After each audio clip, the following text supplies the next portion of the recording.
बच्चों आज हम लोग आ गए हैं dual nature of matter edition के लेक्चर नंबर 4 में आ गए हैं बच्चों। और लेक्चर नंबर 3 तक हमने रेडिएशन के टॉपिक कंप्लीट कर लिए थे। जैसे मैंने आपसे कहा था कि जब हमने चैप्टर स्टार्ट किया था, जैसे इस चैप्टर का नाम है dual nature of matter and radiation, तो लेक्चर 3 तक जो हम टॉपिक पढ़ रहे थे वो किस पे बेस्ड थे बच्चों? Radiation. Radiation means photo electric effect पे बेस्ड थे। अब ठीक है, लेक्चर नंबर 4 में आज हम लोग किसके बारे में बच्चे पढ़ेंगे बच्चों? ड्यूअल नेचर ऑफ मैटर के बारे में पढ़ेंगे। मैंने आपसे पहले कहा था जब स्टार्ट किया था कि चैप्टर दो टॉपिक पे बेस्ड है बच्चों। चैप्टर के स्टार्टिंग के जो टॉपिक थे, हम लेक्चर नंबर 3 तक पढ़ रहे थे, वो रेडिएशन पे बेस्ड थे। और रेडिएशन का मतलब हमने क्या पढ़ा था? Photo electric effect. तो लेक्चर 3 तक हमने फोटो इलेक्ट्रिक इफेक्ट के टॉपिक कंप्लीट कर लिए थे बच्चों। अब जो रिमेनिंग टॉपिक है वो आज किस पे, जो आज हम लोग स्टार्ट करने वाले रिमेनिंग टॉपिक, वो किस पे बेस्ड है आप बच्चों? डी ब्रोगली या मतलब ड्यूअल नेचर ऑफ मैटर पे बेस्ड है। ड्यूअल नेचर ऑफ मैटर के बारे में किसने बताया था? चलो आज उसकी बात करते हैं। ठीक है, ये टॉपिक आपने केमिस्ट्री में क्लास 11 में पढ़ा होगा बच्चों, है ना? क्लास मॉडर्न फिजिक्स के कुछ टॉपिक ऐसे हैं जो आपने थोड़ा सा केमिस्ट्री में भी पढ़ते हो क्लास 11 में। ठीक है, यहाँ पर थोड़ी चीजें डिटेल में होती हैं फिजिक्स में। तो आज का हमारा टॉपिक है डी। एक साइंटिस्ट ने ड्यूअल नेचर के बारे में बताया। इनको डी ब्रॉगली भी कहते हैं, बहुत सारे लोग इसे डी ब्रॉगली भी कहते हैं, डी ब्रॉ भी कहते हैं, है ना? वैसे डी ब्रॉ नाम है उनका। ब्रॉगली में एल आई साइलेंट है, लेकिन इन जनरल, है ना, फ्लो में हम लोग उसको डी ब्रॉगली बोल लेते हैं। तो इसे बोलते हैं डी ब्रॉगली या डी ब्रॉ, डी ब्रॉगली ड्यूलिस्टिक हाइपोथेसिस। ठीक है, मैंने कहा इसको डी ब्रो भी पढ़ते हैं, डी ब्रॉगली भी पढ़ते हैं। नाम है साइंटिस्ट का, और डी में डी स्मॉल है बच्चों, उनका नाम ऐसा है।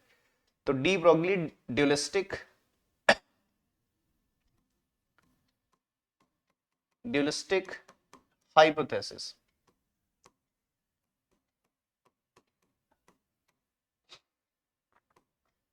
डी ब्रॉगली ड्यूलिस्टिक हाइपोथेसिस क्या होता है? ध्यान दीजिएगा बच्चों। ठीक है, तो आपको याद होगा बच्चों कि आपने क्लास 11 में केमिस्ट्री में कैसा टॉपिक पढ़ा होगा। ठीक है, तो समझते हैं इन्होंने क्या, डी ब्रॉगली ने क्या बताया। कहते हैं कि उन्होंने मैटर वेव्स के बारे में बताया। ठीक है, जैसे आपने क्लास 11 में पढ़ा बच्चों कि वेव्स के तीन टाइप होते हैं। एक होती है मैकेनिकल वेव्स, जिनको प्रोपगेट करने के लिए मीडियम की रिक्वायरमेंट होती है, उनको मैकेनिकल वेव्स कहते हैं। फिर दूसरी होती है नॉन मैकेनिकल वेव, जिन्हें इलेक्ट्रोमैग्नेटिक वेव्स भी कहते हैं। हम एक क्लास 12th में एक चैप्टर पढ़ते हैं ईएम वेव्स, इलेक्ट्रोमैग्नेटिक वेव, जिसमें टोटल 7 टाइप की वेव्स होती हैं। ठीक है, तो पहली होती है मैकेनिकल वेव, दूसरी नॉन मैकेनिकल वेव, फिर तीसरी एक वेव होती है मैटर वेव्स। तो मैटर वेव्स के बारे में इन्होंने ही बताया था बच्चों, डी ब्रॉगली ने बताया था।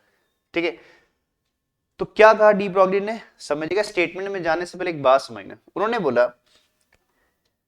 कि अगर कोई मटेरियल पार्टिकल,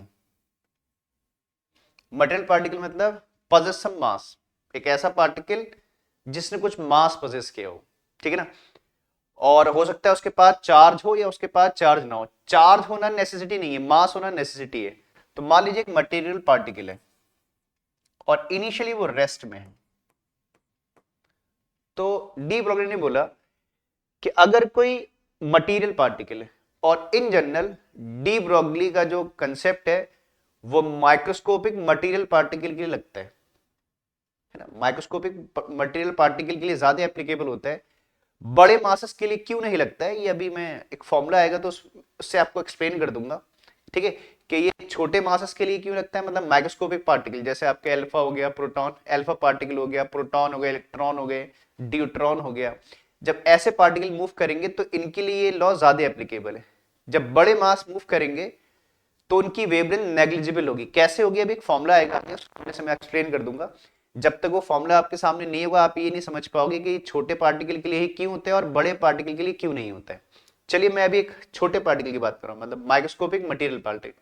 माइक्रोस्कोपिक मतलब जिनको हम नेकेड आइज से नहीं देख सकते, और मटेरियल पार्टिकल मतलब पजेसिव मास। तो मान लीजिए एक माइक्रोस्कोपिक मटेरियल पार्टिकल, ऐसा आप मान लीजिए इलेक्ट्रॉन है या प्रोटॉन, जो भी मान लीजिए अल्फा पार्टिकल है, और मान लीजिए अभी रेस्ट में है। तो डी ब्रॉगली बोलते हैं कि जब कोई मटेरियल पार्टिकल रेस्ट में होता है तो वो पार्टिकल नेचर दिखाता है। It only possess particle nature when it is at, तो जब तक कोई मटेरियल पार्टिकल रेस्ट में होगा तो वो खाली पार्टिकल नेचर दिखाएगा। लेकिन जब ये मटेरियल पार्टिकल मूव करेगा, अब मान लो यही मटेरियल पार्टिकल क्या करता है, मूव करने लगता है, ठीक है। अब मान लो ये क्या करता है, मटेरियल पार्टिकल स्टार्ट मूविंग, तो जब ये मटेरियल पार्टिकल मूव करेगा तो अब ये एक नहीं दो नेचर दिखाएगा। एक पार्टिकल नेचर तो दिखाएगा बिकॉज possess सम मास, लेकिन पार्टिकल नेचर के साथ साथ ये वेव नेचर को भी क्या करेगा, शो करेगा, मतलब ये ड्यूअल नेचर दिखाएगा। चलिए, हमारे चैप्टर का नाम भी है ड्यूअल नेचर ऑफ मैटर। तो जब कोई मटेरियल पार्टिकल मोशन में होगा तो पार्टिकल नेचर भी दिखाएगा और वेव नेचर भी दिखाएगा। या इसको दूसरे तरीके से कह सकते हैं कि जब एक particle, microscopic material particle move करता है तो उसके साथ एक वेव एसोसिएट हो जाती है। उसके साथ क्या होती है, एक वेव एसोसिएट हो जाती है, ठीक है। जब वो रेस्ट में तो वेव एसोसिएट नहीं, उसके पास जब वो मूव करेगा तो उसके साथ एक वेव एसोसिएट हो जाएगी, ठीक है। तो डी ब्रॉगली ने इस तरीके से ऐसे बोला, ठीक है। मैं इसका स्टेटमेंट एक बार बोल दे रहा हूं। इसको आप दो तरीके से कह सकते हो।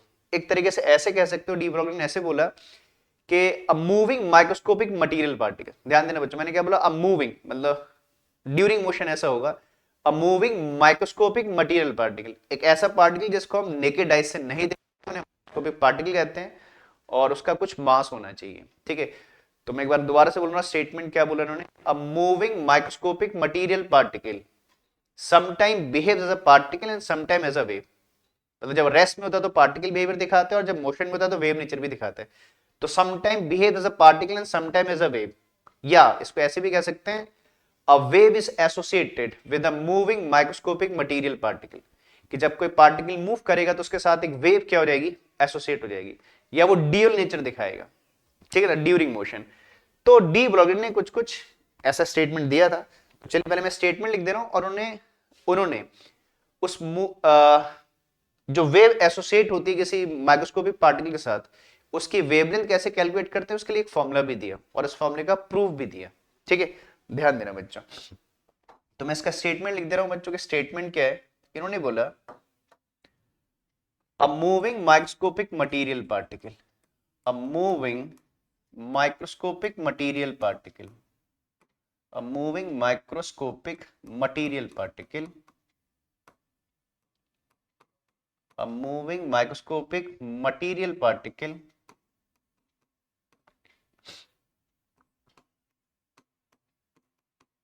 a moving microscopic material particle sometime behaves as a particle, sometime behaves as a particle, मतलब जब वो रेस्ट में होता है, जैसे मान लो चल रहा है अचानक रुक गया तो वेव खत्म हो जाएगी, पार्टिकल नीचे रह जाएगा, तो इसलिए समटाइम बोल रहे हैं। Sometime behaves as a particle, sometime behaves as a particle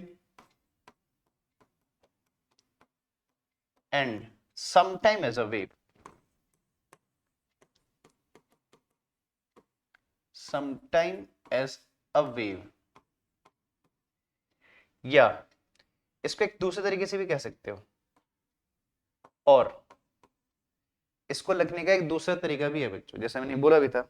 दूसरा तरीका क्या है इसको लिखने का, तो आप इसको ऐसे भी कह सकते हो। क्या कह सकते हो, या अ wave is associated, a wave is associated, a wave is associated with a moving microscopic particle, with a moving microscopic, a wave is associated with a moving microscopic particle, a wave is associated with a moving microscopic material particle,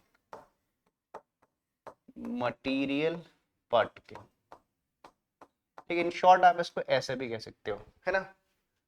ये लिखने में short है कि a wave is associated with a moving microscopic material particle whose wavelength is given by, अब इन्होंने उस wavelength की value बताई, whose wavelength is given by, whose wavelength is given by है ना, और उस पार्टिकल की जो वेवलेंथ होगी वो क्या होगी, उसका एक फॉर्मूला भी दिया बच्चों ने, उस wavelength is given by lambda, wavelength को लेमडा से रिप्रेजेंट करते जानते हो बच्चों, is equal to H upon M we.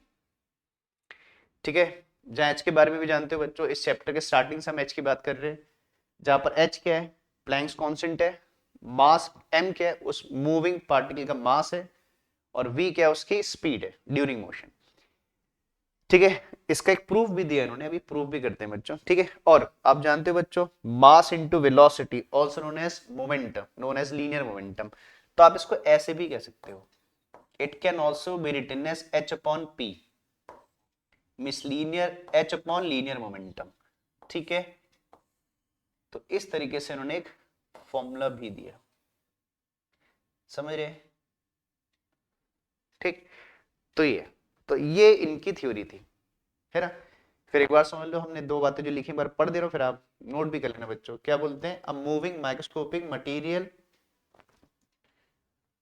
microscopic material particle sometimes behaves as a particle and sometimes as a wave, ऐसे भी कह सकते हो या ऐसे कह सकते हो, सेकंड मेथड ज्यादा बढ़िया है। A wave is associated with a moving microscopic material particle whose wavelength is given by lambda equal to h upon mv, और mv को आप p भी कह सकते हो, this that means linear momentum। ठीक है, अब इसके लिए इसका एक प्रूफ भी दिया बच्चों ने।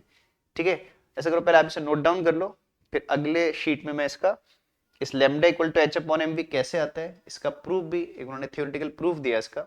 ठीक है, अब इसे नोट डाउन करो बच्चों, स्क्रीन को पॉज करके।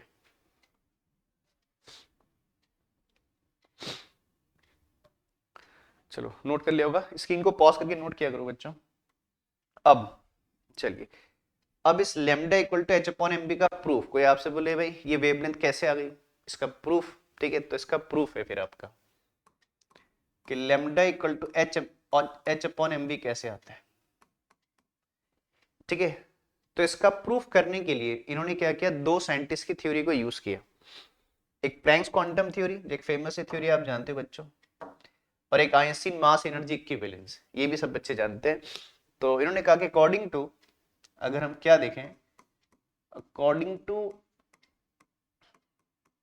प्लैंक्स क्वांटम थ्योरी, जो हम इस चैप्टर के स्टार्टिंग से पढ़ रहे हैं बच्चों, रेडिएशन में भी हम लोग प्लैंक्स क्वांटम थ्योरी लगा रहे थे कि एनर्जी पैकेट्स के फॉर्म में आती है, एक पैकेट ऑफ एनर्जी को क्वांटा या फोटोन कहते हैं, है ना, और फोटोन की एनर्जी उस रेडिएशन की फ्रीक्वेंसी पे क्या करती है, डिपेंड करती है।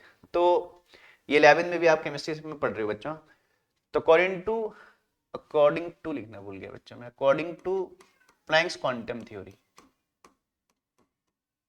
According to Planck's quantum theory,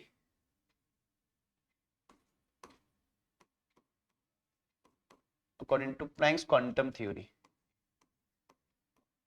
Planck's ने क्वांटम थ्योरी दी, तो प्लैंक्स की क्वांटम थ्योरी, ठीक है ना, प्लैंक्स की क्वांटम थ्योरी के अकॉर्डिंग एक फोटोन कितनी एनर्जी पजेस करता है, ठीक है ना, जानते हो, E is equal to H mu. ठीक है, तो एक फोटोन इतनी एनर्जी क्या करता है आपका, पजेस करता है।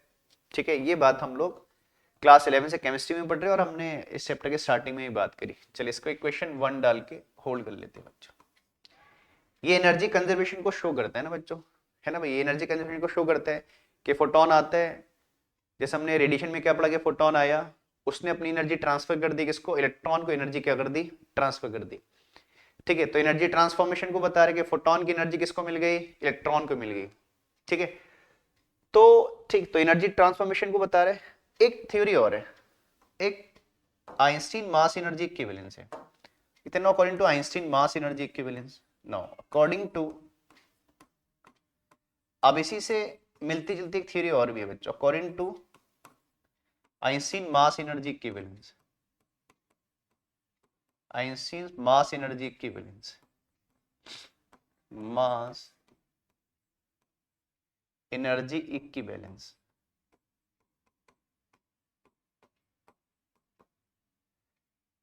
दूसरी होती है आइंस्टीन मास एनर्जी इक्विवेलेंस। ये भी आपने क्लास 11 में इस रिलेशन को यूज किया बहुत जगह बच्चों, फिजिक्स में, केमिस्ट्री में, कहते हैं according to Einstein mass energy equivalence. ये थी क्या है, आइंस्टीन मास एनर्जी इक्विवेलेंस क्या है, E equal to m into C square. ठीक है, तो बड़ा एक फेमस सा फॉर्मूला है ये। फॉर्मूला आपका ना हम छोटी क्लासेस से देखते आ रहे हैं, बुक्स के ऊपर लिखा होता है ना, बहुत जगह पर आपका फिजिक्स के इंपॉर्टेंट फॉर्मूले अगर कहीं लिखे हो तो उनमें से एक फॉर्मूला आपको लिखेगा E equal to mc square. खैर, इस फॉर्मूले का क्या मतलब है, इसकी क्या इंपॉर्टेंस है, उसको समझिए बच्चों। क्या सिग्निफिकेंस है इस फॉर्मूले का। देखो बहुत से बच्चे इस फॉर्मूले का सिग्निफिकेंस नहीं जानते। क्या जानते हैं कि E एनर्जी है, मास है, C लाइट की स्पीड है। खाली इतने जानने से नहीं होता है बच्चों। ये इक्वेशन क्या बताती है, जैसे ये इक्वेशन क्या बताती है कि फोटोन के पास एक सर्टेन अमाउंट ऑफ एनर्जी होती है जो उसकी फ्रीक्वेंसी पे डिपेंड करती है, और फोटोन अपनी एनर्जी किसी, है ना, किसी दूसरी चीज को क्या करता है, ट्रांसफर। जैसे आप होता है ना, जैसे मान लो आजकल विंटर का टाइम है ना, विंटर के टाइम में क्या होता है, जैसे मान लो सनलाइट है ना, तो हम लोग क्या होते हैं धूप में सनलाइट में खड़े हो जाते हैं, तो हम पे क्या फॉल करते हैं, फोटोन फॉल करते हैं रेडिएशन के थ्रू, और उससे हम क्या होते हैं, हमारा बॉडी का टेम्परेचर बढ़ जाता है। तो हम किसकी एनर्जी एब्जॉर्ब कर रहे हैं बच्चों, हमारे शरीर में किसकी एनर्जी आ रही है, फोटोन की एनर्जी आ रही है, और फोटोन की एनर्जी से हमारे टेम्परेचर क्या हो रहा है, बॉडी का रेस कर जा रहा है। ठीक है, तो ये थ्योरी तो बच्चे, है ना, ये थ्योरी फॉर्मूला जानते हैं, लेकिन ये थ्योरी क्या कहती है उसको समझो बच्चों। तो E equal to mc square क्या बताता है कि मास एंड एनर्जी के, देखो लिखा भी है मास एनर्जी इक्विवेलेंस, कि मास एनर्जी के क्या होता है, इक्विवेलेंट होता है। मींस जैसे कोई भी एक मास, देखो हमेशा मास किस में कन्वर्ट हो जाता है, एनर्जी में कन्वर्ट हो जाता है। इसके बहुत से एग्जांपल है, जैसे होता है ना हम फूड प्रोडक्ट, जैसे हम लोग कुछ है ना, हम अपने शरीर की एनर्जी के लिए क्या करते हैं, फूड लेते हैं। ठीक है, तो हम क्या करते हैं, फूड खाते हैं, और उस फूड का मास हमारे शरीर को क्या देता है, एनर्जी देता है। जैसे कोई फूड प्रोडक्ट आप लेते हो तो उसमें लिखा होता है ना कि इस फूड से इतनी कैलोरीज मिलेंगी, इस फूड से इतनी कैलोरीज मिलेंगी। ठीक है, तो इसका मतलब क्या है, आप मास का इंटेक कर रहे हो, और वो मास आपके क्या हो रहा है, शरीर में जाके एनर्जी में कन्वर्ट हो जा रहा है। ठीक है, तो मास एनर्जी में कन्वर्ट हो गया। ये और बहुत से एग्जाम्पल है। या जैसे हम कहते हैं हमारी क्या होते हैं, जो व्हीकल्स होते हैं उसमें हम फ्यूल डालते हैं, डीजल पेट्रोल इंजन में, जैसे डीजल डालते हो, पेट्रोल डालते हो, तो डीजल वो इंजन क्या करता है, इनके मास को कंज्यूम करता है। वह वो पेट्रोल को कंज्यूम करता है या किसको कंज्यूम करता है, डीजल को कंज्यूम करता है। तो इंजन क्या खाता है, मास खाता है, और मास को क्या करता है, एनर्जी में क्या करता है, कन्वर्ट करता है। ठीक है, तो जैसे हम फूड खाते हैं तो इंजन का फ्यूल क्या है, वो आपका डीजल या पेट्रोल खाता है। तो वो क्या करता है, डीजल या पेट्रोल खाकर क्या करता है, एनर्जी प्रोड्यूस करता है, जिससे है ना हमारे व्हीकल्स मूव करते हैं। ठीक है, तो मास हमेशा एनर्जी में कन्वर्ट हो जाता है। जैसे कोल होता है, कोल को जलाओ तो कोल को जलाने से क्या होता है, क्या प्रोड्यूस होती है, एनर्जी प्रोड्यूस होती है। और वो किससे कितनी एनर्जी प्रोड्यूस होगी डिपेंड करता है उसका ऑक्टेन नंबर क्या है ना, कहते हैं ना कैलोरीफिक वैल्यू। जैसे माना जाता है कि सबसे ज्यादा कैलोरीफिक वैल्यू हाइड्रोजन की होती है। हाइड्रोजन को बर्न करने से सबसे ज्यादा क्या होता है, आपका एनर्जी प्रोड्यूस होती है। जैसे किसी भी फ्यूल में जितनी हाइड्रोजन की परसेंटेज ज्यादा होगी, केमिस्ट्री में आप पढ़ते हो डिटेल में ये बात, तो जितनी ज्यादा हाइड्रोजन की परसेंटेज होगी उतना ज्यादा वो क्या होगा, उसकी कैलोरीफिक वैल्यू ज्यादा होगी। मतलब लॉस कम होगा आपकी एनर्जी का, है ना, मतलब वही इनपुट का आउटपुट ज्यादा मिलेगा अगर आपको कैलोरीफिक वैल्यू ज्यादा होगी। खैर ये आप लोग केमिस्ट्री वगैरह में पढ़ते हो। तो रिलेशन ये बताती है कि how the mass converted into energy. ठीक है, तो देखो ये भी कंजर्वेशन ऑफ एनर्जी है, यहां भी फोटोन आया उसने अपनी एनर्जी ट्रांसफर कर दी, और यहां मास से एनर्जी क्या हो गई, कन्वर्ट। जैसे अगर कहते हैं फोटोन का रेस्ट मास 0 होता है, लेकिन अगर फोटोन मूव करे तो थोड़ा मास पजेस कर लेते हैं, तो आप इसे फोटोन का मास मान लो। ये भी फोटोन की एनर्जी है, ये भी फोटोन की एनर्जी है ना।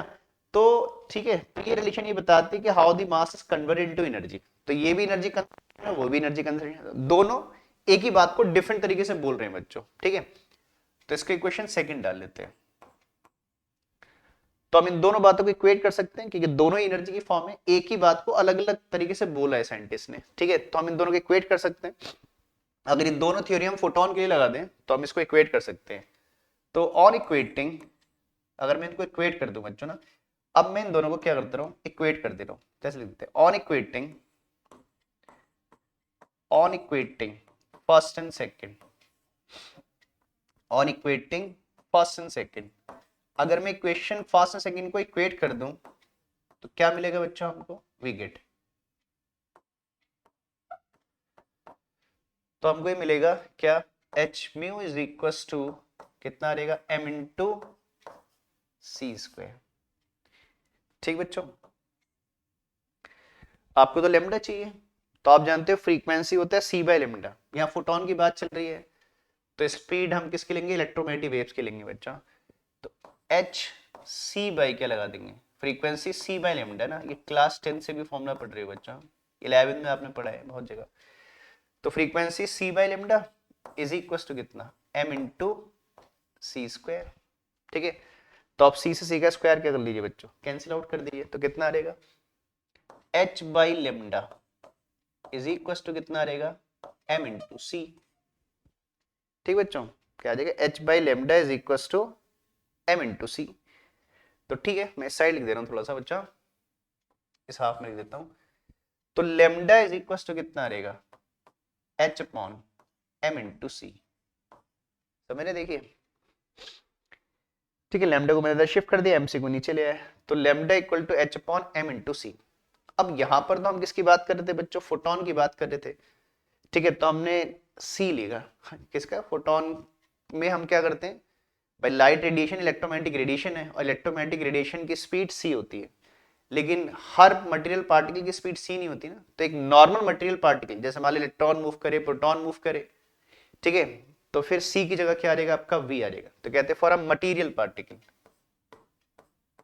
फॉर अ मटेरियल पार्टिकल, यहां तो हम फोटोन की बात कर रहे थे, अगर हम किसी मटेरियल पार्टिकल की बात करें, फॉर अ मटेरियल पार्टिकल या फॉर एनी मटेरियल पार्टिकल, है ना, फॉर ये चलो एक ही बात है, for any material particle C किसके बराबर हो जाएगा, मतलब इसको जनरलाइज कर दीजिए बच्चों। ठीक है, अगर आप सी लिख रहे हो तो इसका मतलब इलेक्ट्रोमैग्नेटिक रेडिएशन की बात कर रहे हो, लेकिन हम तो इलेक्ट्रॉन प्रोटॉन के लिए बोल रहे हैं, तो फिर इन जनरल आपका सी किसके बराबर हो जाएगा, वी के बराबर हो जाएगा। तो देयरफॉर लेमडा कितना आ जाएगा बच्चों, h upon m into v आ जाएगा, और एम वी को आप मोमेंटम पी भी कह सकते हो बच्चों। ठीक है, so this is de Broglie district hypothesis जो उन्होंने दिया था, एक वेवलेंथ के बारे में बताया था बच्चों, तो उस वेवलेंथ तरीके से आप प्रूव भी कर सकते हो, है ना। तो ये इसका मैथमेटिकल प्रूफ है बच्चों कि लेमडा किसके बराबर होता है, H upon M V, H upon P के बराबर होता है। ठीक है, तो इसे नोट डाउन कर लो बच्चों। अब हम इसे क्या बोलते हैं, डी ब्रोगली वेवलेंथ। तो अब इस डी ब्रोगली वेवलेंथ के फॉर्मूले की हेल्प से हम लोग एक इलेक्ट्रॉन की डी ब्रोगली वेवलेंथ निकालेंगे। पहले आप इसे नोट कर लो, फिर अगले टॉपिक में चलेंगे।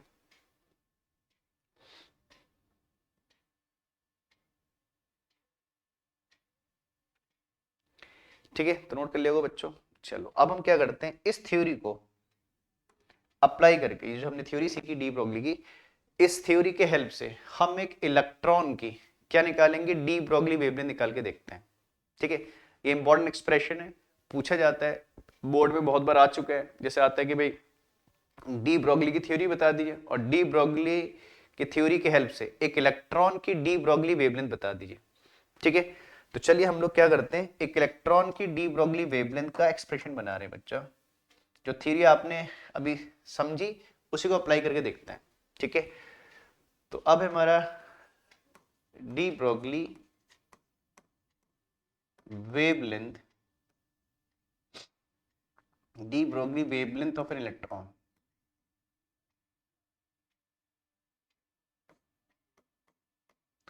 D Broglie wavelength of an electron, या मूविंग इलेक्ट्रॉन बोल लीजिए, चलो एक ही बात है। अच्छा एक बात बच्चों हम लोग ने, हाँ सॉरी, इस टॉपिक में जाने से पहले एक बात और समझो। हाँ मैंने एक बात बोली थी आपसे, वो है ना, मैंने स्टार्टिंग में बोला, और फिर मैंने कहा आगे जाके जब फॉर्मूला आएगा तो मैं एक चीज बताऊंगा। हाँ, आगे टॉपिक में जाने से पहले एक बात और समझो बच्चों, जैसे मैंने आपसे कहा था कि ये थ्योरी हम माइक्रोस्कोपिक पार्टिकल के लिए ही बोल रहे हैं, है ना। ये थ्योरी इन जनरल किसके लिए एप्लीकेबल होती है, माइक्रोस्कोपिक पार्टिकल के लिए एप्लीकेबल होती है। तो जो हैवी पार्टिकल हैं उनके लिए थ्योरी क्यों नहीं लगती है, तो उसके पीछे एक रीजन है बच्चों। ठीक है, चलो उसको थोड़ा समझ लेते हैं, उस बात को समझ लेते हैं। जैसे हमने क्या पढ़ा, lambda is equal to H upon M B, ये फॉर्मूला है।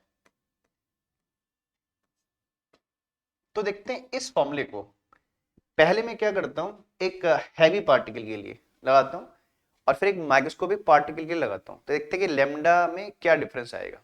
तो इसके लिए जैसे मान लो फॉर एग्जांपल मैं क्या करता हूं, एक कोई मास ले लेता हूँ, ठीक है, एक कोई मास ले लेता हूँ, जैसे मान लो कि कितना भी मास, जैसे मान लो मैं ले लेता हूँ एक 1 kg का मास ले लेता हूँ, ठीक है, 1 kg का मास लिया मैंने, बहुत बड़ा मास भी नहीं लिया और बहुत छोटा भी नहीं, एक मॉडरेट मॉडरेट सा मास ले लिया, 1 kg ठीक ठीक एक मास है।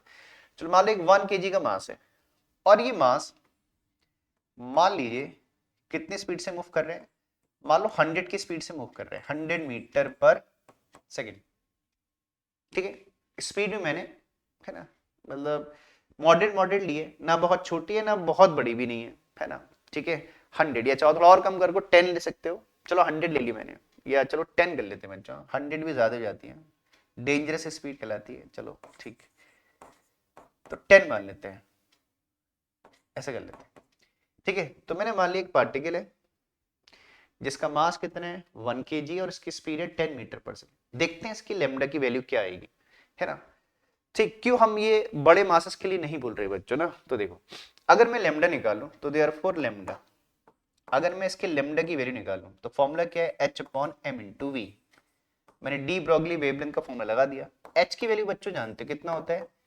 6.63 10 की पावर कितना -34, ठीक है, इस वैल्यू को याद रखना बच्चों, ये हम चैप्टर के स्टार्टिंग से पढ़ते आ रहे हैं, प्लैंक कांस्टेंट की वैल्यू 6.63 10 की पावर -34 जूल सेकंड इसकी यूनिट होती है, मास कितना लिया हमने बच्चों 1 kg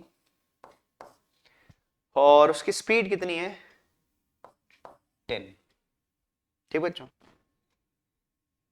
ठीक, उसकी स्पीड कितनी थी 10, ठीक है, अभी 10 की पावर ऊपर जाकर -1 हो जाएगी तो 10 की पावर -34 -1 तो -35 हो जाएगी बच्चों, ठीक है, 6.63 इंटू 10⁻⁻35 मीटर, जो एक बहुत स्मॉल वैल्यू है बच्चों, नहीं है, देखो बहुत स्मॉल वैल्यू नहीं है, 10⁻⁻35, मतलब इस डेसिमल को अगर आप आगे ले जाओ तो 34 प्लस 34 जीरो लगाने पड़ेंगे, 0.00000 कितने जीरो 34 जीरो, फिर आएगा आपका 663, तो ये वैल्यू नियरली जीरो है बच्चों, नहीं है, बहुत स्मॉल वैल्यू है, 10 की पावर -34 एक बहुत स्मॉल वैल्यू है, ठीक है ना, मतलब इतनी छोटी वेवलेंथ को आप प्रैक्टिकली ऑब्जर्व नहीं कर पाओगे, मतलब नेग्लिजिबल वैल्यू है, ठीक है ना, और देखो अभी तो मैंने मास 1 kg लिया था, अगर मैं इसको 10 kg ले लूं तो एक पावर और बढ़ जाएगी, 10 आ जाएगा बच्चों, 10 हो जाएगा तो 10 की पावर कितना हो जाएगा फिर -36 हो जाएगा, ऐसे अगर मैं मास को बढ़ाते रहूं स्पीड को, अभी मैंने स्पीड 10 लिया 100 ले लूं, है ना, तो जैसे जैसे देखो ये वैल्यू बढ़ेगी वैसे वैसे वैल्यू क्या होगी कम होती जाएगी बच्चों, तो जितना मोमेंटम ज्यादा होगा वेवलेंथ क्या हो जाएगी बहुत स्मॉल हो जाएगी, नेग्लिजिबली स्मॉल हो जाएगी, ठीक है, तो इतनी स्मॉल वैल्यू को आप डिटेक्ट नहीं कर पाओगे, तो इसीलिए बोलते हैं कि ये जो हमारा मतलब ये जो आपका थ्योरी है वो, है ना, लार्ज मास के पार्टिकल के लिए एप्लीकेबल नहीं होती, क्योंकि लैम्डा नेग्लिजिबल होता है इस केस में। चलो इसी को हम क्या करते हैं, ये तो हमने एक लार्ज मास के लिए लगाया और वो भी मैंने बहुत बड़ा मास नहीं लिया बच्चों, मैंने कहा ना अगर मैं मास को और बढ़ाते जाऊं स्पीड और बढ़ाते जाऊं तो वेवलेंथ और छोटी होती जाएगी, मतलब -40 -50 की तरफ चले जाओगे जो और छोटा हो जाएगा।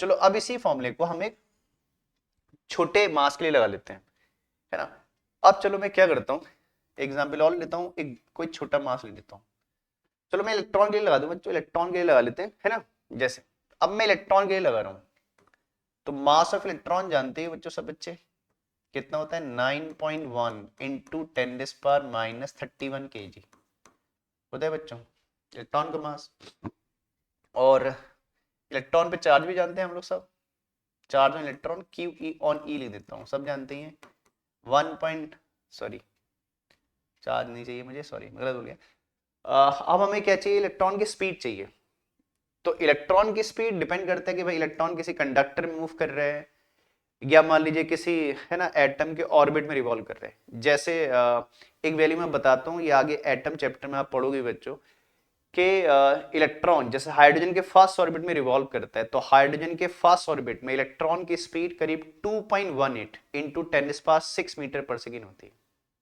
ये बहुत ज्यादा स्पीड है बच्चों, 10 की पावर 6 के ऑर्डर में, सो लाइट की स्पीड 10 की पावर 8 के ऑर्डर में होती है, और हाइड्रोजन के फर्स्ट ऑर्बिट में इलेक्ट्रॉन की स्पीड 2.18 इंटू 10⁻6 मीटर पर सेकेंड होती है, ठीक है, लेकिन हर जगह इतनी स्पीड से मान लो किसी आपका मेटालिक कंडक्टर में इलेक्ट्रॉन मूव करे तो फिर इतनी स्पीड नहीं होती है। चलो मैं बहुत ज्यादा नहीं, एक एवरेज वैल्यू मान लेता हूँ कि हमारी इलेक्ट्रॉन की स्पीड जो है 10⁵ मान लेते हैं बच्चों। चलो ठीक है ना, ना मैंने बहुत छोटी मानी ना बहुत बड़ी, मतलब 10⁶ से थोड़ा सा नीचे मान लिया। आप कुछ भी मान लो, 4 मान लो, 3 मान लो, जैसा मानते हो, ठीक है ना।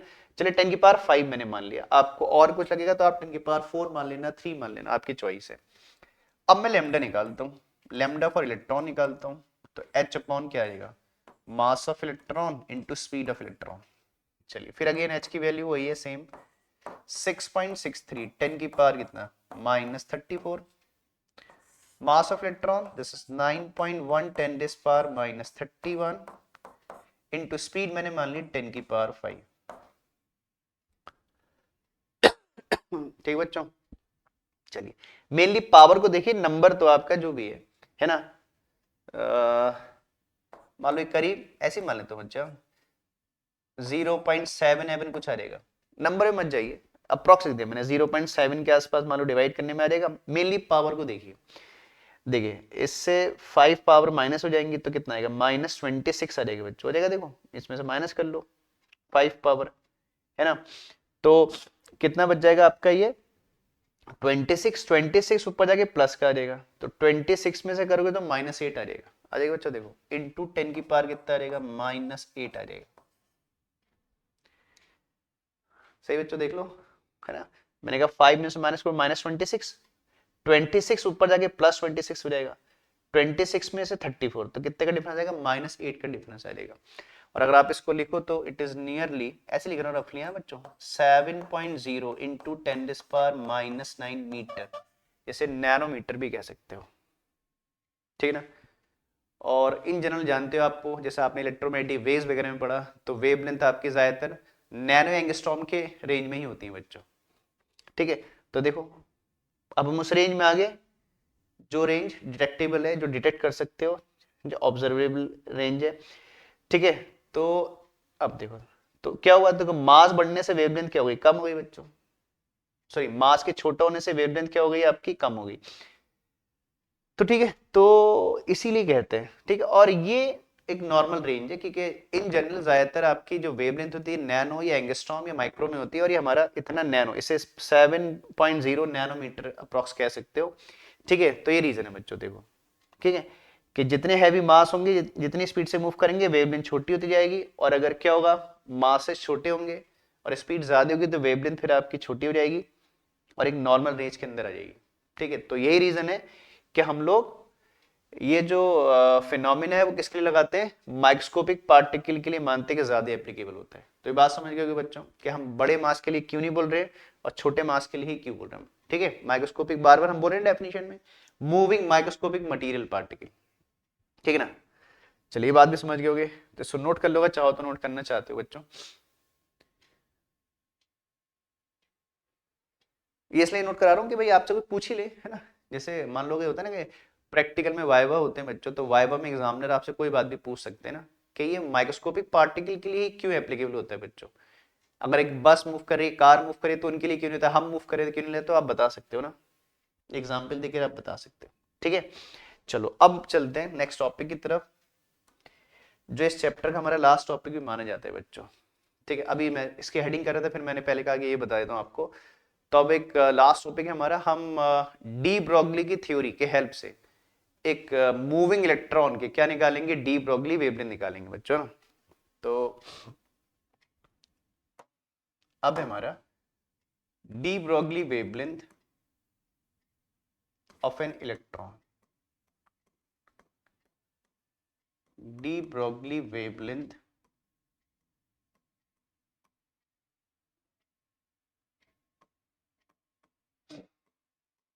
D Broglie wavelength of an electron. तो अब हम एक इलेक्ट्रॉन की क्या निकाल रहे हैं बच्चों, डी ब्रोगली वेवलेंथ निकाल रहे हैं,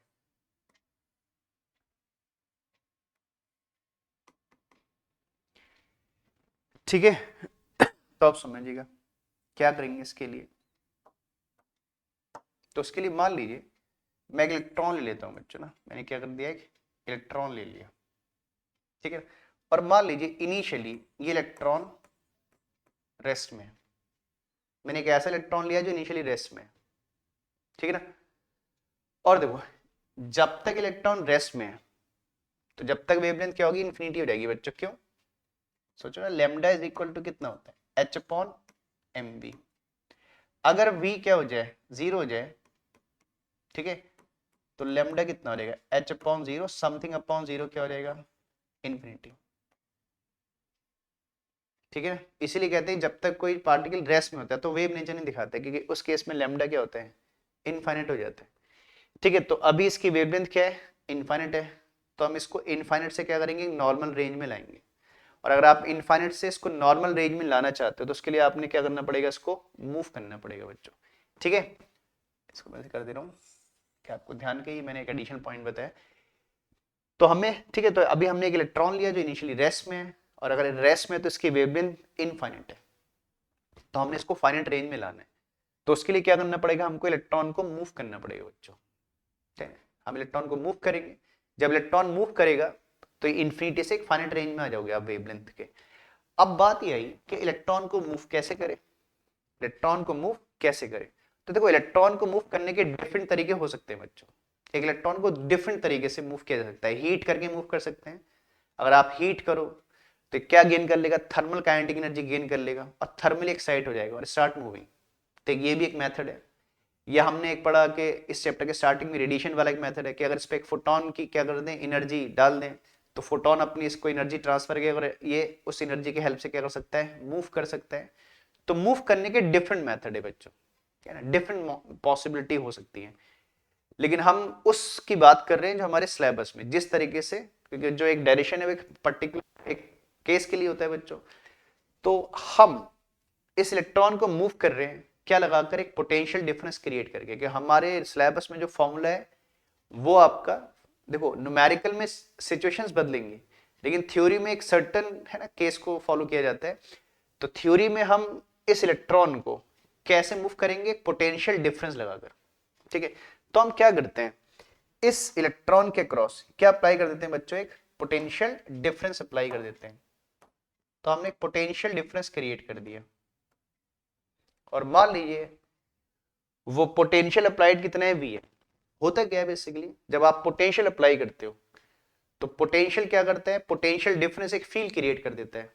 तो इसके सराउंडिंग में क्या क्रिएट हो जाएगा, एक फील्ड क्रिएट हो जाएगा। और आप जानते हो कि इलेक्ट्रिक फील्ड चार्ज पे क्या लगाता है, फोर्स लगाता है। ठीक है, तो इलेक्ट्रिक फील्ड क्या करेगा, इस इलेक्ट्रॉन को मूव करेगा अपने से अपोजिट डायरेक्शन में, क्योंकि इलेक्ट्रॉन नेगेटिव चार्ज कैरी करता है और इलेक्ट्रिक फील्ड जिस डायरेक्शन में हुआ इलेक्ट्रॉन उसके अपोजिट डायरेक्शन में जाएगा। ठीक है, तो फिर समझो मैंने क्या बोला, जब आपने पोटेंशियल लगाया, पोटेंशियल डिफरेंस, जैसे मान लो आपने इसके अक्रॉस दो ऐसे प्लेट में पोटेंशियल डिफरेंस क्रिएट कर दिया, तो दो मेटल की प्लेट के बीच में क्या होगा, इलेक्ट्रिक फील्ड सेटअप हो जाएगा। और इलेक्ट्रिक फील्ड क्या करेगा, इस इलेक्ट्रॉन पे फोर्स लगाएगा अपने से अपोजिट डायरेक्शन में। तो इलेक्ट्रॉन रेस्ट से किस में आ जाएगा, मोशन में आ जाएगा बच्चों, तो इट स्टार्ट मूविंग। तो मान लेते हैं कि जब हमने पोटेंशियल डिफरेंस अप्लाई किया तो इलेक्ट्रॉन क्या हो गया, स्टार्ट मूविंग, मूव करने लग गया। ये रेस्ट से किस में आ गया बच्चों, मोशन में आ गया इलेक्ट्रॉन। मान लीजिए इलेक्ट्रॉन रेस्ट से किस में आ गया, मोशन में आ गया, और इसने कुछ स्पीड गेन कर ली v, है ना। ये मान लो v पोटेंशियल वाला v और वो स्पीड वाला v है बच्चों, मैंने इसको स्मॉल v लिख दिया। तो इसने कुछ स्पीड गेन कर ली, that is v।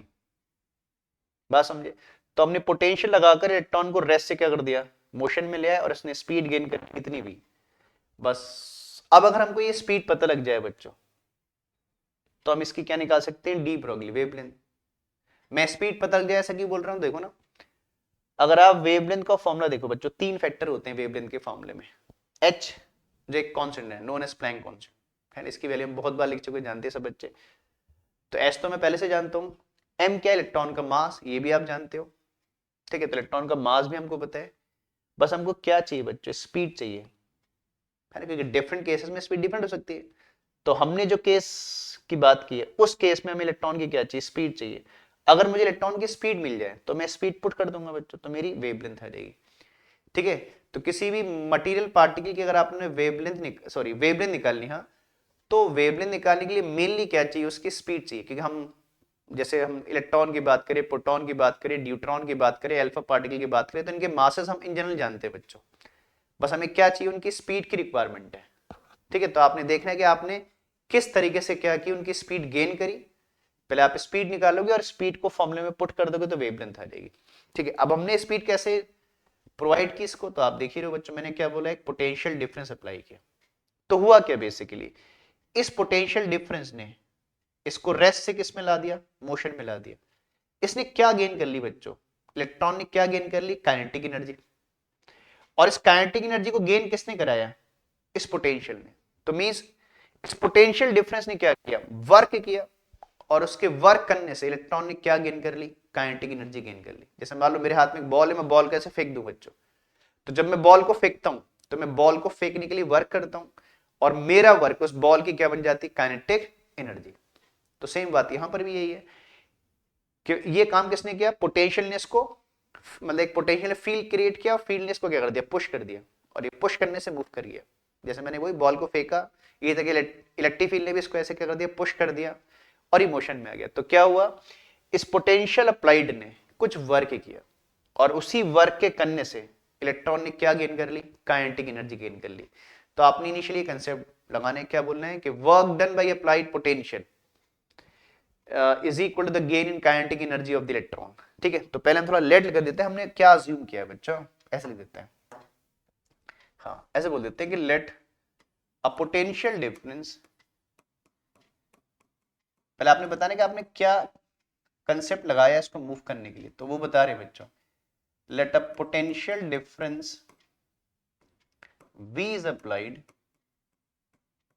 let a potential difference V is applied, let a potential difference V is applied across an electron, comma, due to which, जिसकी वजह से, due to which the speed of electron increases from 0 to v, मतलब rest से motion में है, due to which the speed of electron increases from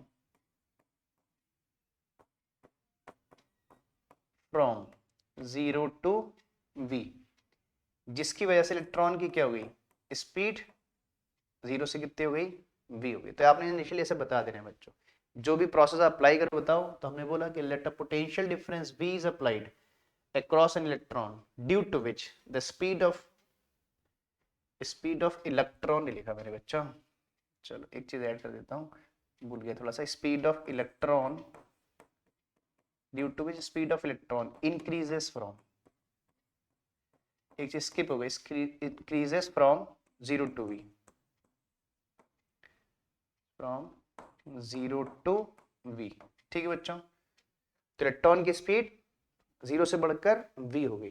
तो बस अब आप कंसेप्ट बोल दोगे क्या, तो क्या हुआ, पोटेंशियल ने वर्क किया इसकी काइनेटिक एनर्जी को बढ़ाने का, तो क्या बोल देंगे, work done by applied potential is equal to gain in kinetic energy of electron.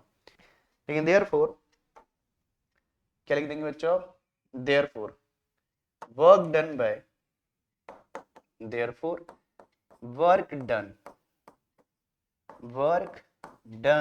by applied potential, work done by applied potential,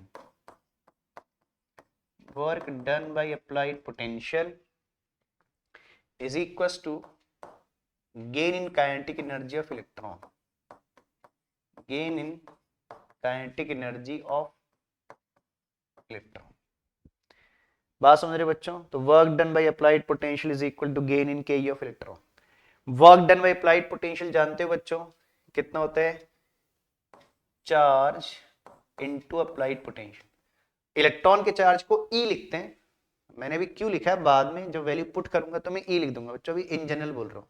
हो सकता है इलेक्ट्रॉन की जगह प्रोटॉन, हो सकता है अल्फा पार्टिकल हो सकता है न्यूट्रॉन, इसलिए मैं E नहीं लिख रहा हूँ। हम बोल इलेक्ट्रॉन में सही बात है, लेकिन हो सकता है इलेक्ट्रॉन की जगह मान लो आ जाएगा अल्फा पार्टिकल के लिए कर दीजिए, तो फिर आप इन जनरल क्यू लिखना बच्चों। क्यू की वैल्यू जब लास्ट में फाइनली फॉर्मूले में पुट करोगे तो वो जो पार्टिकल की बात की उसकी वैल्यू पुट कर देना। तो अभी मैं ई न लिखकर क्यू लिख रहा हूं इन जनरल।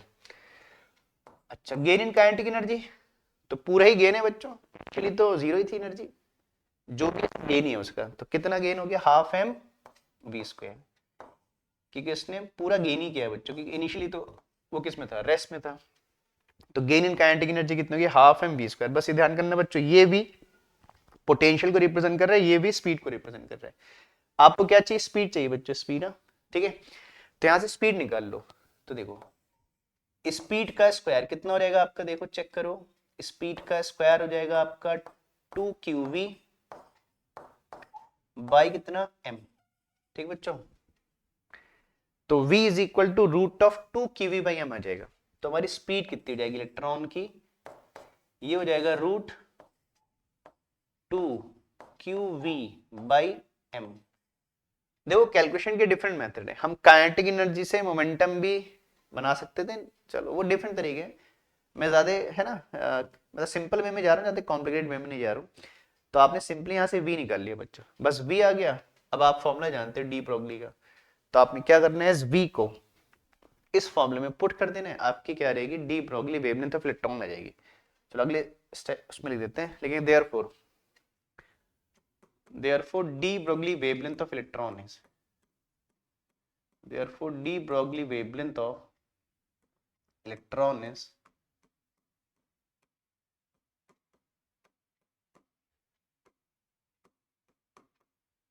is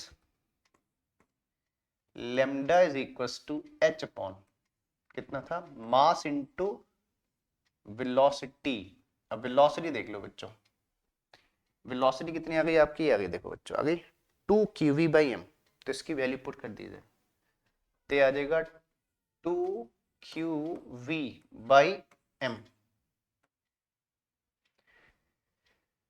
ठीक है, समझ रहे बच्चों, कितना आ गया 2qv बाई एम, बस ठीक है। अब कैलकुलेशन है, ठीक है।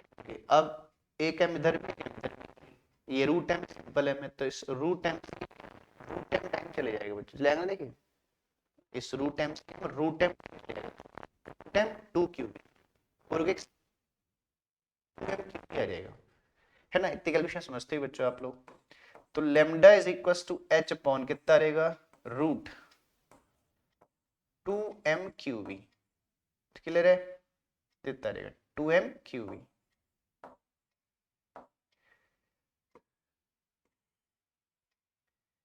अच्छा एक बात और समझो बच्चों, मैंने चार्ज को E क्यों नहीं लिखा ना, क्यों लेके चल रहा हूं मैं, तो ऐसा है बच्चों, देखो जैसे मान लो थ्योरी में तो हमारा इलेक्ट्रॉन के लिए डायरेक्शन है आपका, अभी मैं इसको और सॉल्व करूंगा, इलेक्ट्रॉन का डेटा लगाऊंगा इसमें, लेकिन न्यूमेरिकल जब आएंगे बच्चों, तो न्यूमेरिकल में हमेशा de Broglie wavelength of electron की बात नहीं करेंगे, वो अल्फा पार्टिकल की बात भी करेंगे, वो प्रोटॉन की बात भी करेंगे, वो न्यूट्रॉन की बात भी करेंगे। तो ध्यान देना, ये फॉर्मूला आप न्यूमेरिकल में भी आपका अप्लाई होगा। तो जब भी किसी मूविंग माइक्रोस्कोपिक मटेरियल पार्टिकल की वेवलेंथ निकालनी हो और उसको एसलेट कैसे किया गया हो, ये ध्यान करना बच्चों, पोटेंशियल लगाकर एसलेट किया गया हो, तो फिर आपने इस तरीके से ये फॉर्मूला आप किसी भी पार्टिकल के लिए लगा सकते हो, चाहे वो अल्फा पार्टिकल हो, मतलब यहां तक फॉर्मूला जनरल है, यही अल्फा के लिए भी लगेगा, यही आपका प्रोटॉन के लिए, यही न्यूट्रॉन के लिए, सबके लिए जनरल है। हाँ, जब आप स्पेसिफिकली किसी का मास एंड चार्ज पुट कर दोगे तो फिर वो उस पर्टिकुलर पार्टिकल के लिए ही हो जाएगा। तो जैसे हमने डायरेक्शन में क्या लिखा है बच्चों, इलेक्ट्रॉन लिखा है ना, हम तो इलेक्ट्रॉन के लिए कर रहे हैं, लिखा है de Broglie wavelength of electron. तो ठीक है, तो हम तो इसको इलेक्ट्रॉन के लिए और सॉल्व करेंगे। तो जानते हो बच्चों, एक इलेक्ट्रॉन के लिए मास कितना होता है, 9.1 10 की पावर माइनस 31 kg, और Q होता है वही 1.6 10 की पावर माइनस 19। तो लिख देते हैं फॉर एन इलेक्ट्रॉन। अब मैं बोल दे रहा हूं कि इलेक्ट्रॉन के लिए सॉल्व कर रहा हूं, फॉर एन इलेक्ट्रॉन। बाकी प्रोटॉन अल्फा होगा तो उनका डेटा लगा देना बच्चों, मैं तो इलेक्ट्रॉन के लिए कर रहा हूं। फॉर एन इलेक्ट्रॉन, जानते बच्चों कि इलेक्ट्रॉन का मास कितना होता है, 9.1 इंटू 10 पावर माइनस 31 kg। इन वैल्यूज को याद रखिए, और इलेक्ट्रॉन का चार्ज जानते हैं सब बच्चे, 1.6 10 की पावर माइनस 19 कूलम। बस ठीक है। अब इन दो की वैल्यू, बाकी H के लिए तो आप जानते हैं बच्चों प्लैंक कांस्टेंट है ना, तो H की वैल्यू 2 मास एंड Q की वैल्यू पुट कर देते हैं, बस V की वैल्यू आपको न्यूमेरिकल में देंगे। तो मैं सबकी वैल्यू पुट कर देता हूं बच्चों, क्या आ जाएगा देखो। तो देयरफॉर अब मैं लैम्डा इलेक्ट्रॉन लिख रहा हूं बच्चों, क्योंकि अब मैं डेटा इलेक्ट्रॉन के लिए लगा रहा हूं, तो लिख सकता हूं ना इलेक्ट्रॉन। यहां तक मैंने नहीं लिखा, क्योंकि ये फॉर्मूला किसी और के लिए भी आप लगा सकते हो। तो लैम्डा फॉर इलेक्ट्रॉन कितना रहेगा, देखो समझने बच्चा, इस फॉर्मूले में वैल्यू पुट कर रहा हूँ। एच कितना हो जाएगा 6.63 10 की पावर कितना -34। फिर विद इन रूट आपका आ जाएगा कितना है 2। फिर मास ऑफ इलेक्ट्रॉन 9.1 10 की पावर -31।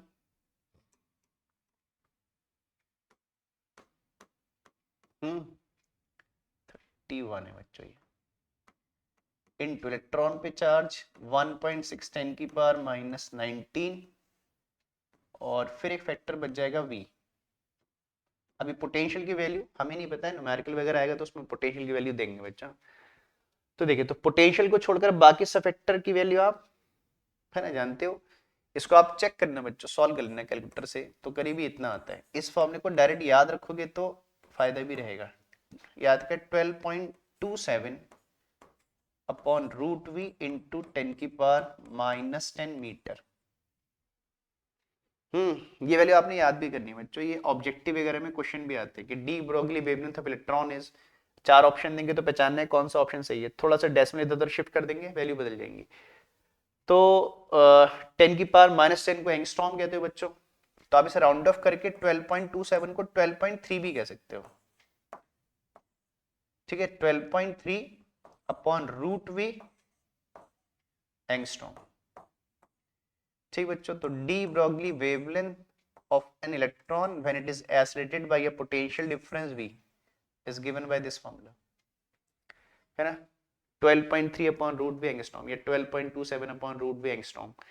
ठीक है, तो ये फॉर्मूला किसके लिए आ गया, D Broglie wavelength of electron के लिए आ गया बच्चों, समझ रहे हैं। तो इस फॉर्मूला को याद भी रखने आपने, ठीक है ना, ये भी याद रखना है। और अगर आपको ये फॉर्मूला नहीं याद है तो बहुत कॉम्प्लिकेशन नहीं बच्चों, कंसेप्ट याद करिए, मतलब मेन कंसेप्ट पकड़िए आप लोगों ने, क्या ये पढ़ना है। एक बार आप ये समझ गए ना, ये याद रखोगे तो फिर फॉर्मूला तो आप ड्राइव कर लोगे। न्यूमेरिकल में भी फॉर्मूला नहीं याद आएगा तो इस कंसेप्ट से आप फॉर्मूला जल्दी से बना लोगे बच्चों। ठीक है, तो आई थिंक समझ गए होगे बच्चों। बस मेनली सोचिए ना कि कभी भी किसी की डी ब्रोगली वेवलेंथ निकालनी है तो मेनली उसकी स्पीड के लिए सोचना है। और स्पीड का कंसेप्ट समझ गए, यहाँ पर हमने पोटेंशियल लगाया, उसने काइनेटिक एनर्जी गेन करा दी, तो वर्क डन बाय पोटेंशियल की हेल्प से हमने काइनेटिक एनर्जी को इक्वेट किया और स्पीड निकाल दी, और स्पीड को इस फॉर्मूले में क्या कर दिया पुट, तो हमारी डी ब्रोगली वेवलेंथ आ गई। तो नोट डाउन कर लो बच्चों, इजी टॉपिक है और इंपॉर्टेंट माने जाते हैं, है ना, पूछा जाता है बहुत बार, लिखने को आया बोर्ड में। तो इसे नोट करो बच्चों, पहले इस शीट को नोट कर लो, फिर सेकंड शीट को नोट करना है। स्क्रीन को पॉज करके नोट करिएगा।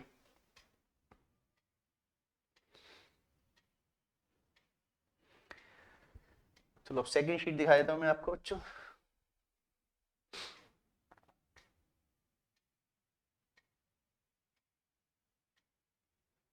ठीक बच्चों, तो ये हमारा चैप्टर क्या चल रहा था, dual nature of matter and radiation. तो बच्चों अब हमारा चैप्टर थ्योरेटिकली कंप्लीट हो गया, है ना। जो आज हमने टॉपिक की किस, ये टॉपिक किस पे बेस्ड थे, ड्यूअल नेचर ऑफ मैटर पे बेस्ड थे। ठीक है, तो ड्यूअल नेचर ऑफ मैटर में ज्यादा टॉपिक नहीं है बच्चों, यही टॉपिक है, डी ब्रोगली, उसका फॉर्मूला, उसका प्रूफ, और डी ब्रोगली के हेल्प से क्या, एक ही डायरेक्शन। एक टॉपिक और हुआ करता था पहले, वो अब सिलेबस से हट गया बच्चों, डेविएशन एंड जर्मर एक्सपेरिमेंट, तो वो अब हट गया सिलेबस से, अब आपका इतना ही सिलेबस है। ठीक बच्चों, तो आज हमारे इस चैप्टर की थ्योरी कंप्लीट हो गई ड्यूअल नेचर ऑफ मैटर की। अब बाकी रहते हैं इसमें बच्चों न्यूमेरिकल और कंसेप्चुअल। और इस चैप्टर से मैंने आपको पीछे भी एक दिन कहा था कि न्यूमेरिकल से ज्यादा इंपॉर्टेंट इस चैप्टर के क्या होते हैं, कंसेप्चुअल। आप प्रीवियस ईयर के पेपर वगैरह देखो, सैंपल पे वगैरह देखो, ठीक है। इस चैप्टर से ज्यादातर क्या आते हैं, कंसेप्चुअल क्वेश्चन ज्यादा आते हैं, ग्राफ पे बेस्ड क्वेश्चन। कल मैंने आपको इससे पिछले लेक्चर में, लेक्चर 3 में आपको ग्राफ पे बेस्ड कुछ, है ना, इंपॉर्टेंट ग्राफ लास्ट में बताए थे, उन पे बेस्ड क्वेश्चन आते हैं। एक क्वेश्चन भी बताया था लास्ट में मैंने ग्राफ पे बेस्ड। तो पीछे के लेक्चर भी देखो बच्चों, ठीक है। लेक्चर 1 से आप देखते हुए आओ, है ना, डायरेक्ट किसी के लेक्चर को मत देखो, क्योंकि चीजें आपस में लिंक करती हैं। ठीक है, तो हर एक टॉपिक को सीक्वेंसली पढ़ना है। बुक में भाई टॉपिक इसीलिए बच्चों सीक्वेंसली रखे जाते हैं कि एक टॉपिक का सीक्वेंस है। अब आप स्किप करके पढ़ोगे, ठीक है, तो किसी भी टॉपिक में पीछे के टॉपिक की बात आएगी तो फिर आपको कंफ्यूजन होगा। तो स्टार्टिंग से पढ़िए, ठीक है। तो बच्चों आज हमारी थ्योरी कंप्लीट हो गई। अब अगले लेक्चर में हम लोग क्या करेंगे, इसके न्यूमेरिकल लेंगे, पहले न्यूमेरिकल करेंगे और फिर न्यूमेरिकल के बाद करेंगे कंसेप्चुअल। कंसेप्चुअल में बार बार आपसे बोल रहा हूँ, इस चैप्टर के बहुत इंपॉर्टेंट है बच्चों। मोस्टली इस चैप्टर से सीधे क्वेश्चन कम और कंसेप्चुअल क्वेश्चन थोड़े ज्यादा पूछे जाते हैं, ठीक है। तो उन चीज़ों को हम अगले लेक्चर में आप सोच रहे कि करेंगे बच्चों। आज हमने थ्योरी कंप्लीट कर ली, ठीक है। और बच्चों आप लोग को अगर वीडियो पसंद आते तो आप लोग इनको शेयर किया करो और लाइक भी किया करो बच्चों। और अगर आपको कहीं डाउट होता है किसी भी, है ना, न्यूमेरिकल में डाउट है, किसी थ्योरेटिकल पॉइंट में डाउट है, तो मैसेज किया करो बच्चों, मैसेज में चीज़ें कन्वे किया करो, हम भी आपको रिप्लाई करेंगे, ठीक है। या कोई न्यूमेरिकल में डाउट होगा तो न्यूमेरिकल का भी आपका न्यूमेरिकल लेंगे लेक्चर, किसी भी लेक्चर में, ठीक है। तो अपने डाउट भी पूछा करो और इन वीडियो को शेयर करो बच्चों, ठीक है। और बच्चों के साथ शेयर करो, आपके फ्रेंड्स होंगे और स्कूल में बच्चे पढ़ते होंगे, आप किसी स्कूल में पढ़ रहे हो और स्कूल के बच्चे आपके कांटेक्ट में होंगे, उनको शेयर करो, उनसे को देखने के लिए बोलो। और कोई अदर सिटी में कोई बच्चे रहते हो, ठीक है, आपके जानने वाले जो 11th में पढ़ते हो, 12th में पढ़ते हो, जेई नीट की प्रिपरेशन कर रहे हैं, उनके साथ भी बच्चों शेयर करो इन वीडियोस को, ठीक है। और उनसे सब्सक्राइब करने के लिए बोलिए, है ना। अच्छा लगेगा तो वो लोग, है ना, शेयर करो, और अच्छा लगे तो उनसे बोलिए सब्सक्राइब भी करें, क्योंकि हम लोग डेली नए वीडियो डाल रहे हैं। तो उससे क्या होता है, सब्सक्राइब करोगे तो उससे आपको हर वीडियो की इंफॉर्मेशन आपको मिलती रहेगी, ठीक है। तो चलिए बच्चों, आज इस लेक्चर को यहीं खत्म करते हैं। अगले लेक्चर में हम इसके क्या करेंगे, न्यूमेरिकल वगैरह डिस्कस करेंगे, ठीक है। चलिए, थैंक यू।